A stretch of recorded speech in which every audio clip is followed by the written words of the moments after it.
አብርሽ በጣም አዝኖ ነው ያለው ማለት ነው። አብርሽ በጣም አዝኖ ነው ያለው። በጣም ነው ያለቀሰው። እውነት ለመናገር ከሆነ ሄርሜላን የምፈልገው ብዬ የተናገርኩት ሄርሜላናት በግድ እንደዚህ እንድል ያደረገችኝ።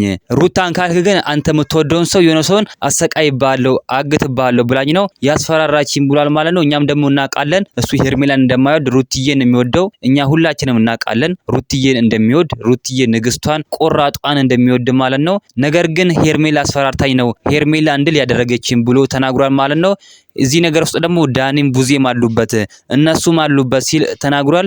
አብርሽ ወንድማችን እንግዲህ ወደ ራሱም ተመልሷል። በጣም ደስ የሚለው እውነት ለመናገር ከሆነ እንኳን እግዚአብሔር ወደ ቤቱ መለሰው።